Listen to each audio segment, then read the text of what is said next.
വയറ്റിൽ 10 മാസവും ഹൃദയത്തിൽ ഒരു ആയുഷ്കാലവും കിടക്കുന്ന കുഞ്ഞുങ്ങളാണ് അമ്മയ്ക്ക് നമ്മൾ. എങ്കിലും ഈ മക്കളൊന്നും എന്റെ സ്വന്തമല്ല, ദൈവത്തിന്റേതാണ് എന്ന കാര്യം ഓർത്തുകൊണ്ട് അവരെ വളർത്തുമ്പോൾ ഈ ഭൂമിക്ക് യോജിച്ചവർ എന്നതിനേക്കാൾ സ്വർഗവീടിന് യോജിച്ചവരാക്കി വളർത്തുന്നവരാണല്ലോ യഥാർത്ഥത്തിൽ വിവേകികളായ അമ്മമാർ. പുതിയ നിയമത്തില് കുരിശുമരണത്തിനായി ദൈവപുത്രനെ ഒരുക്കിയ ദൈവമാതാവിനെ പോലെ, മക്കബാരുടെ പുസ്തകത്തിലെ അമ്മയെ പോലെ റോമിൽ നിന്ന് മറ്റൊരു അമ്മയുണ്ട്, വിശുദ്ധ ഫെലിച്ചിത്താസ്.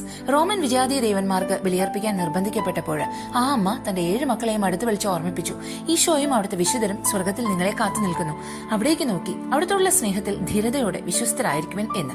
തുടർന്ന് ഓരോ മകനെയും ഓരോ രീതിയിലുള്ള പീഡനങ്ങൾക്കിരയാക്കി പല വിധത്തിൽ കൊന്നുകളയുകയായിരുന്നു പീഡകർ, അവസാനം ആ അമ്മയെയും. She was more than a martyr for seeing her 7-day-old children martyred before her eyes. She was in some sort a martyr in each of them. She was the 8th in the order of time, but was from the first to the last in pain, and began her martyrdom in the eldest, which she only finished in her own death.